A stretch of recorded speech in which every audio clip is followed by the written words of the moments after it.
Hi, everybody. Today we're going to keep going in Chapter 11, and we're going to look at functions that are represented as power series. So we introduced power series in the last section, and now we're going to take it one step further, and we're going to look at different kinds of functions that can be represented as power series. All right, let's get going. So we're going to see some familiar functions. We're not going to see all functions represented as power series. That'll be in the next section. We're going to cover the vast majority, but we're just going to introduce a few of them. And you might wonder why we would ever want to express a known function as a sum of infinitely many terms. And it turns out that we'll see in this lecture that this strategy is useful for integrating functions that don't have elementary antiderivatives and for approximating functions by polynomials. So some of this stuff we're going to see in this section, some of it we'll see in the next section. Scientists do this to simplify the expressions they deal with, and computer scientists do this to evaluate functions on calculators and computers. So what we're going to be doing is taking what we think of as ordinary functions and simplifying them to make calculations easier. And what we're going to do, we're going to get power series representations for several functions by manipulating this common geometric series here. So everything in this section is based on this formula, except for the very, very end. I introduced something brand new, but everything that we do work with in this section is based on this formula here. And the idea is when we think about this sum, right? So this here, as a function, right? So this is a sum, right? And this is a function, but they're equivalent. So we just want to think of this as the function. In fact, we can think of this as the function. That we call this power series a representation of f of x. So the idea is that these are equivalent, but in some ways this could be considered simpler or easier to work with than this. All right, and it's got to be on this interval of convergence, right? And then geometric series do not converge at the endpoints, right? So we don't need to check any endpoints in this section because everything diverges at the endpoints for a geometric series. It converges inside, diverges on the endpoints. So let's see how and why this works. So we're going to look at the first few partial sums here. So let's say the first n partial sums. So the function itself is just the limit of the partial sums. So if we just keep adding terms as n goes to infinity, that becomes our partial sum. And this becomes a better and better approximation to f of x. So if you think about this, if we have the function 1 over 1 minus x, so like the function 1 doesn't seem like a very good approximation. 1 plus x is not a very good approximation.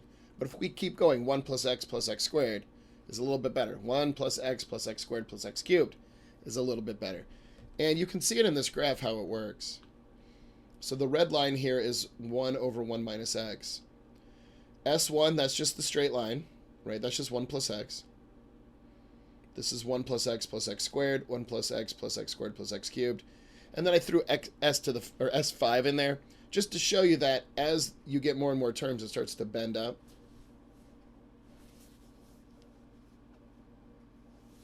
So that's how it works. And if I were to do like S11 or something, it would be even better. S100 would be even better. And again, the limit, it bends the partial sum, and eventually they would be the same at infinity. So that's how it works. We're just getting better and better approximations. Oh, one more thing, and that's only on the interval of convergence, right? So negative 1 to 1 is the interval of convergence. And the reason that happens, there's a vertical asymptote here. It's centered at 0, and so the biggest it could be on the other side is negative 1 to 1. One side of the interval can't be bigger than the other. All right, so let's see how to express something like this as the sum of a power series and then find the interval of convergence.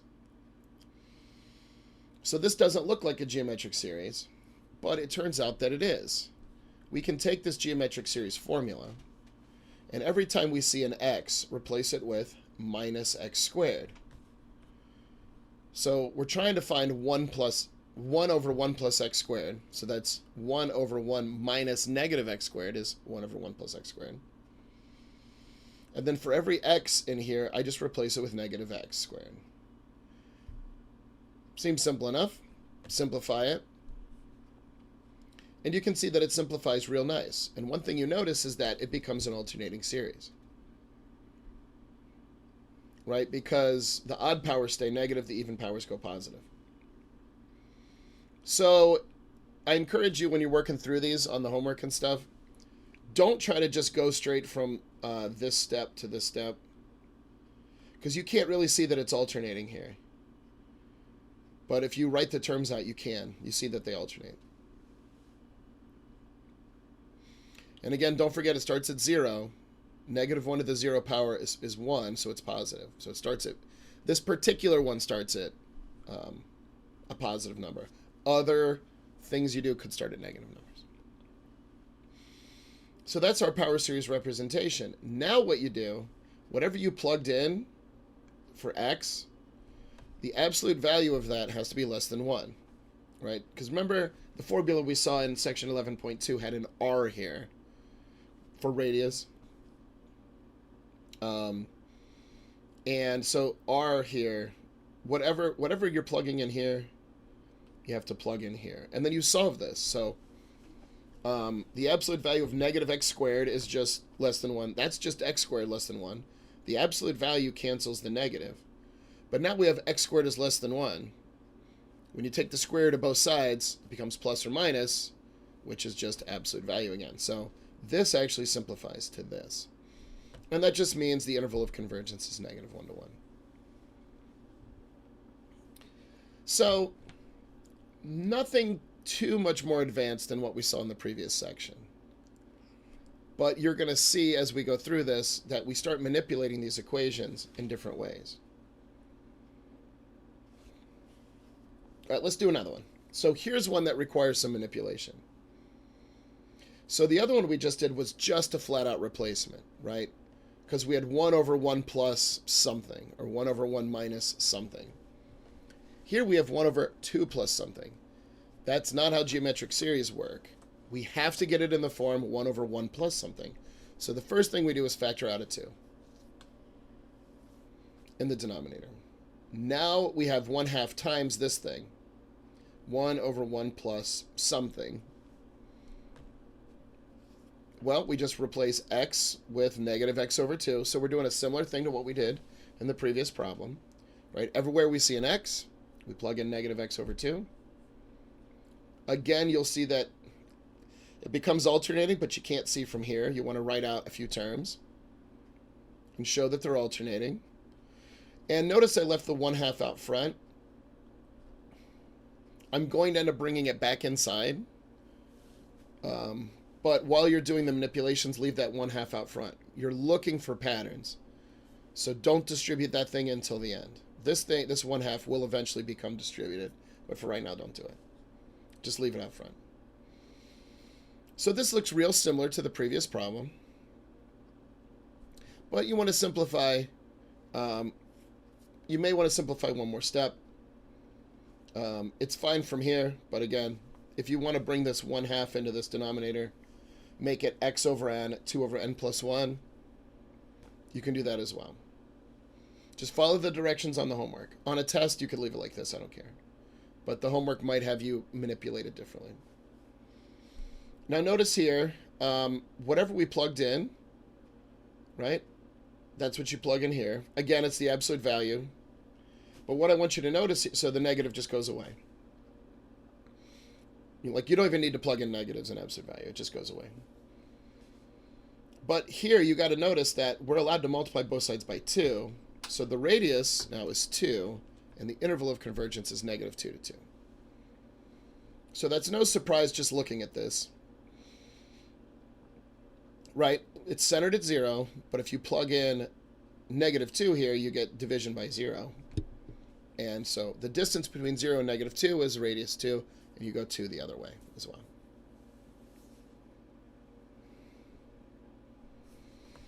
Okay, so those are two pretty straightforward replacements. What we're going to see now is variations on this, where we're going to do... Oh, that's too big. Hold on a second. We're going to do what's called term-by-term integration and differentiation. And the way this works is that we have a function that we're calling this power series, right? And the two we just saw were centered at 0, but remember from previous section, this can be centered at any value for a. And the domain is just the interval of convergence. We would like to be able to differentiate and integrate such functions, and we're going to see a theorem on the next slide that says we can do so by differentiating or integrating each individual term in the series, just as we would for a polynomial. So even though it's an infinitely long polynomial, we are allowed to do this.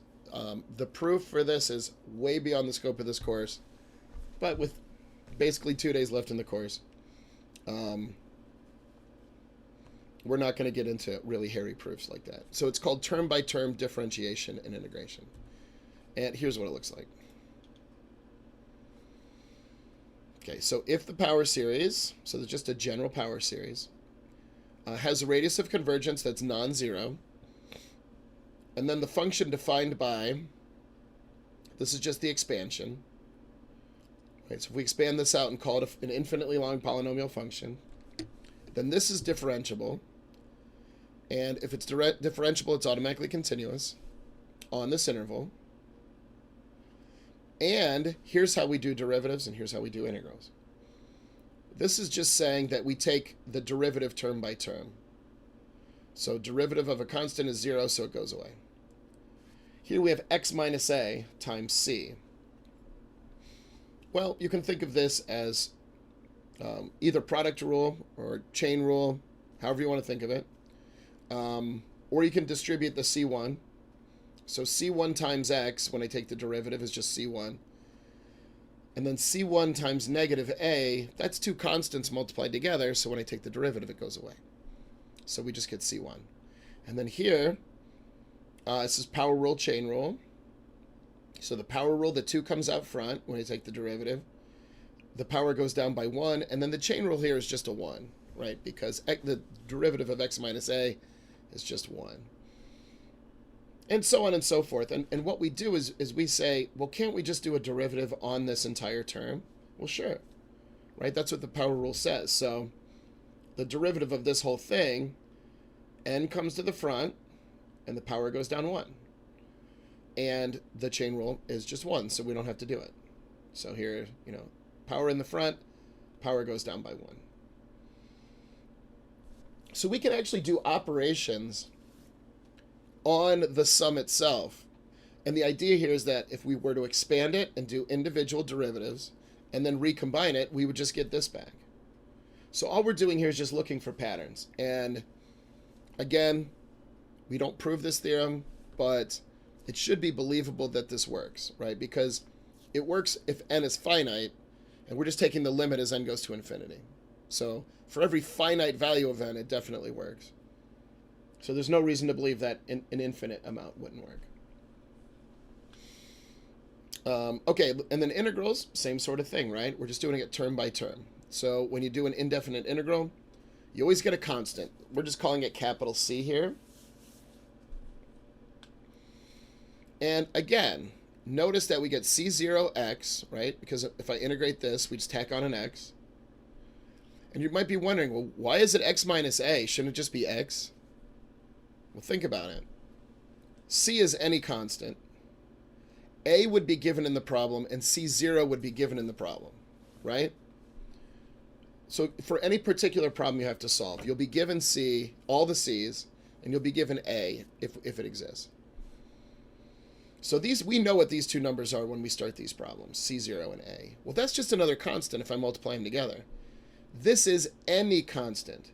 So we can actually just tease it out to make it make the pattern consistent, and then this constant will just absorb any numbers that were generated from this. So for example, if C0 is 3 and A is 2,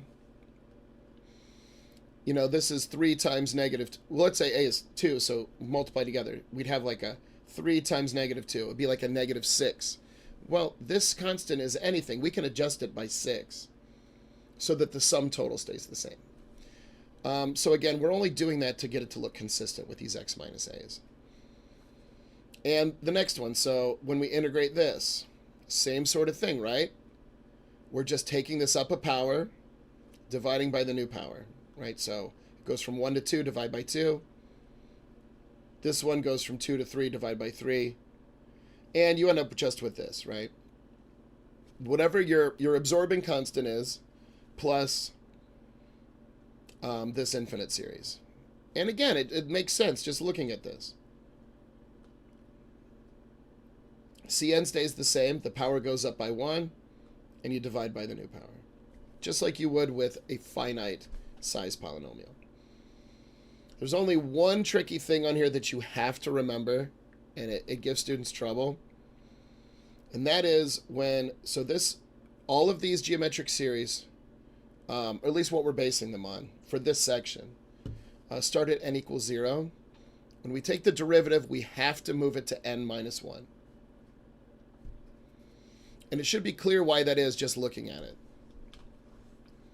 If I keep n equals 0, then I just get 0 times 1 over this thing.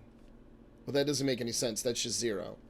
So in order to get a term that isn't 0, we bump the index up by 1. It doesn't cause any problems doing this, but it does create some bookkeeping irregularities that you have to keep track of when you're doing the problems. Integrals are different, right? Integrals stay at 0, and you get this extra c term. So you don't really have to move these around, although you could. Right? You could reindex this if you want. So changing the index is called reindexing. We'll see it in a later problem. So what we just saw out of the theorem is basically you can bring derivatives inside sums as if they were finite sums. And you can bring integrals inside sums. Right? That's all that says. Right? The derivative of a sum is the sum of the derivatives. The integral of a sum is the sum of the integrals. Right? Because this is saying we're integrating a whole bunch of different things. And this is saying I can integrate it before I expand it. Right? So you expand it first and integrate, or integrate it first and then expand it, you get the same answer. And then one other note you have to keep in mind is that when you do integration and differentiation on power series, the interval of convergence may change because the endpoints might change in terms of convergence or divergence, but the radius has to stay the same. So if you have a function that has a certain radius of convergence and do an integral, the radius can't change. Because these are all just sums of polynomials on a finite interval maybe, or an infinite interval. All right, so let's see how to do a different kind of problem.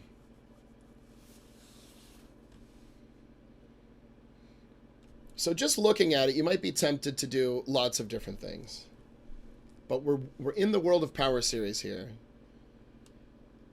So you have to figure out what the relationship is for this thing to a power series that looks like 1 over 1 minus x. Well, in example 2, we showed that this formula was in fact this series. Now you might be thinking, well, this has nothing to do with this, but it does, right? We know that the derivative of this is just the minus of what we're trying to find, right? And you can work this out on paper if you don't believe me. I don't have time to show all the steps. This is already probably going to be the longest video of the semester. Don't have time to work out all the steps. Try these steps. Make sure you can do them. So if we see that the derivative of this is just the minus of what we're trying to find, then that means the derivative of this is just the minus of what we're trying to find. So what we're going to do is we're going to move that minus sign over, right? We're setting up an equality and just multiplying by -1 on both sides. So the derivative of the negative of this has to be what we're trying to find. And it turns out that's how you do these problems.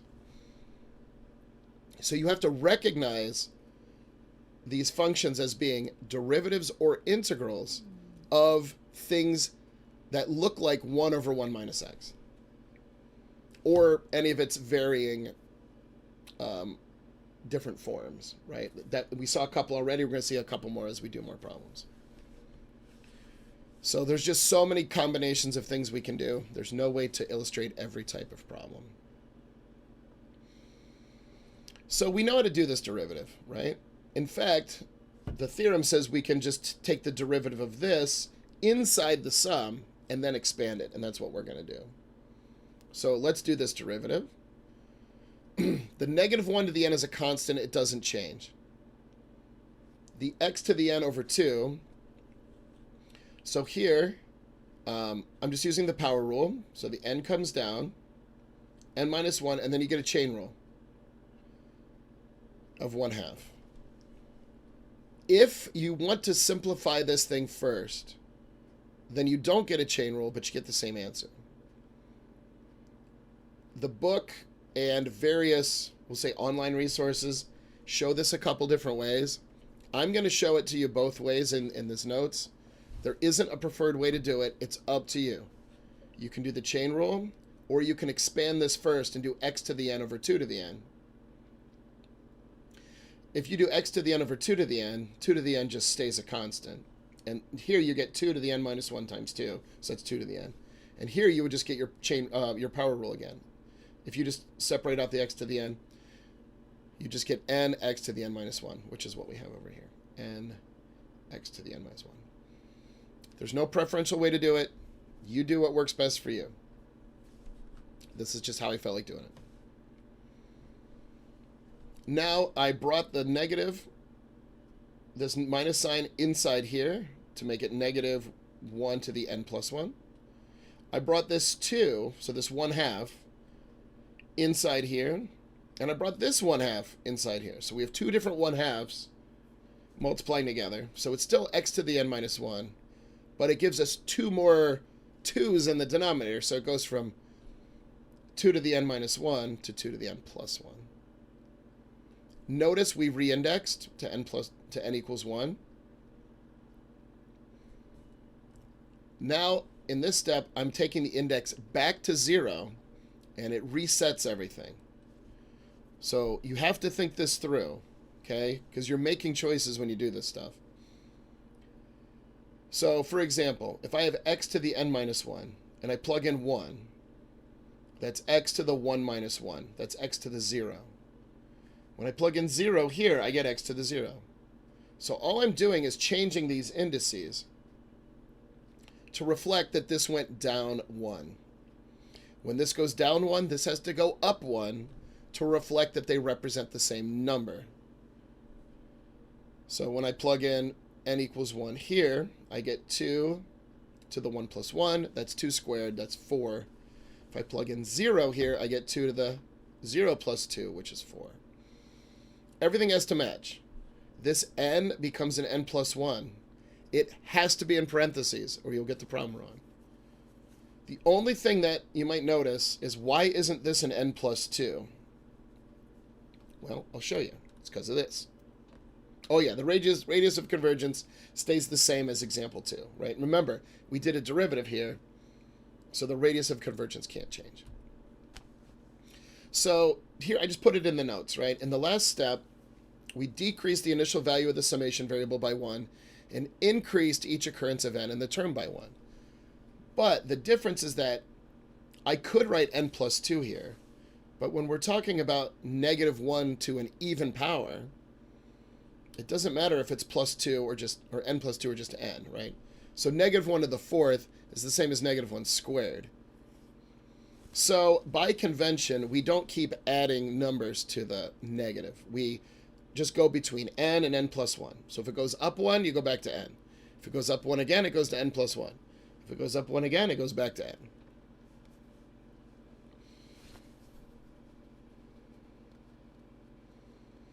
All right, there's lots more to do. If you want to take a break, pause, and go do these first 3 problems again, that might be a good idea. Because we're halfway through, we'll see. So if you need to take a break, eat a banana. That's it. You can do that. All right, what about natural log of 5 minus x as the sum of a power series? So here's another problem. We don't know what to do with 5 minus x. But we do know the derivative of natural log of 5 minus x is 1 over 5 minus x, and then the chain rule gives us a negative. So you need to recognize this. This kind of looks like a geometric series. It still has all those problems we saw before, right? This has to be a 1. So we have to factor out the 1/5, like we did before. And we saw from a previous problem how to do all this, right? That whatever goes here is just here. So this one's not negative, right? The one we did earlier, there was a plus here. Here, it's already a minus, so we're good to go.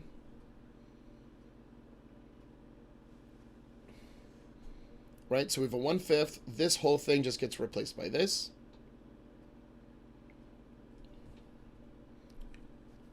And because the derivative of this is that, then the integral of this has to be the negative of that. So it's kind of the opposite of the previous problem. So we're just going to integrate this. We're going to put the negative on the left side, because we're trying to solve for this. So you want all the constants on the left side. And remember, we have a rule that says when we do an integral of a sum, we can bring the integral inside and treat this whole thing as a single unit. So I'm going to go ahead and integrate this now and show you what it looks like. We get a constant. This stays negative, so just leaving the negative there. The 1/5 stays on the outside. On the inside, we get the power rule. You can do it as a u substitution, or you can just, again, imagine it's really x to the n over 5 to the n.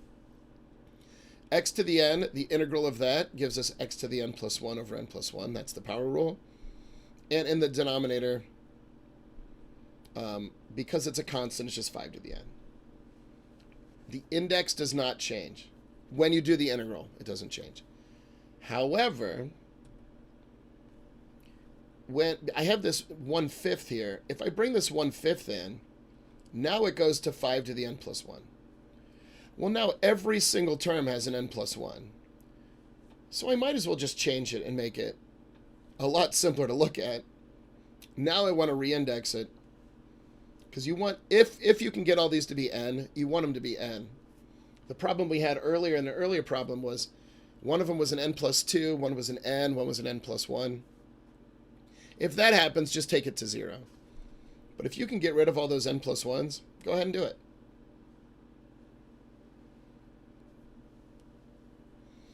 So this is the function that represents this, but we're not done. We need when you do an integral, that plus c, we need a single function.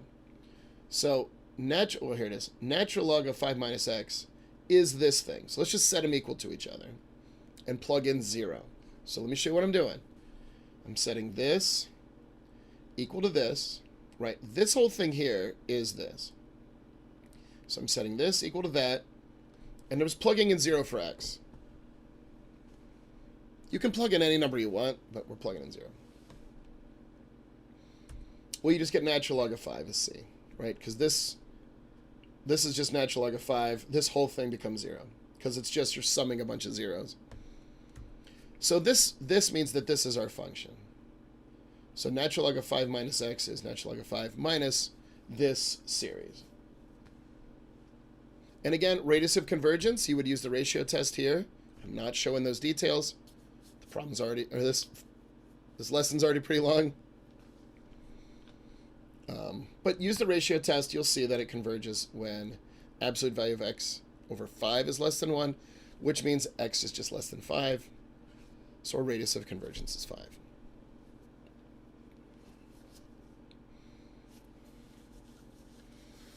All right, let's keep going. So now we're going to do a definite integral, and we're going to approximate the integral to 6 decimal places. So the reason I'm using this problem as an example is this is the kind of thing that scientists and engineers would do when trying to estimate some area under a curve. For a computer to do this, and again, this is a real simple example, but you can imagine in real science and engineering, these are very complicated, large things. But you can always approximate. What we're going to see in the next section is that you can always approximate these things with polynomials, like the infinite long polynomials, the power series. What we're going to see here is just for if a problem happened to look like this in the real world and you needed to approximate it with polynomials, you could do it. And it's much easier to compute, at least for a computer. Okay, so the first thing I'm going to do is I need this thing to look like a geometric series. It doesn't. So I'm pulling the x to the 7th out front, and then I'm reconstructing the rest of it. So now it's 1 over 1 minus something, right? This is r. Notice the x to the 7th is still out front, and I'm just rebuilding everything else with that infinite sum, right? Because we know what that sum is, right? I'm just using the formula here. Simplify it. You see that it's alternating. And then I distribute the x to the 7th in. So what you have to do now is figure out what this pattern is, because this is what goes in the sum. So it's alternating. We need to put that in the sum. And it's x to the 8n plus 7. So you denote that it's alternating, and then you talk about what the terms are. So this isn't the only way to do this problem, but I think this is the best way to do it. So notice we're following the exact same steps we did for example 1. The only difference here is that any extra thing that ends up in a numerator goes in front, and you bring it in after you've simplified the geometric series formula. And you got to find the pattern here, right? So when n equals 0, it's 7. N equals 1, it's 15. Well, that's linear, so it's 8n plus 7. We're not done. Now we have to do the integral. So the integral of this is the integral of what we just found.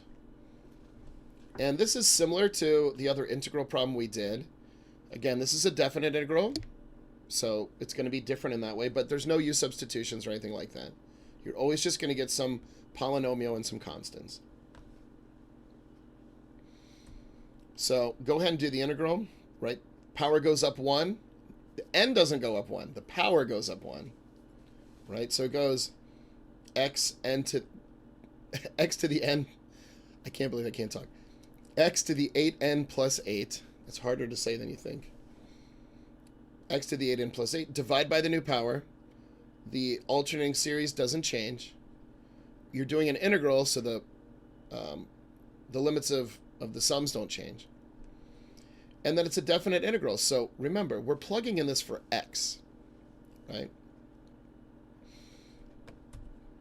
And you can see that the bottom, we plug in the lower limit. We just get 0. So the sum of zeros is just 0, so it goes away. We plug in 0.3, and you get this. I slightly simplified it to make it easier to do on a calculator, because you have to do some of this on a calculator. I actually split the 0.3 into 3 in the numerator, 10 in the denominator, because I want to build those sums back out. Now I'm going to start at 0. I'm just going to plug in n equals 0, right? So when I plug in n equals 0, I get this, right? I mean, you can try it, right? Plug 0 in here. 3 to the 8 times 0 plus 8 is 3 to the 8th. 10 to the 8 times 0 plus 8 is 10 to the 8th. 8 times 0 plus 8 is 8. So we get 8. So I just brought the constant in front to make it look like scientific notation. And now it's much easier to type this into my calculator than what I was doing before. So I went ahead and simplified all of these terms. And I just kept a couple decimal digits. You can keep as much as you want. And I just looked at the exponents.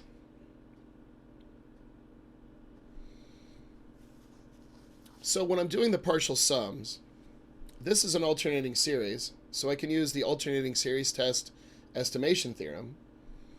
And what that says is that the partial sum up to any particular value n is less than the next term in the series, the absolute value of the next term in the series. We're trying to get within 6 decimal places. So just this first term by itself is already 6 decimal places, right? It's 10 to the minus 6th.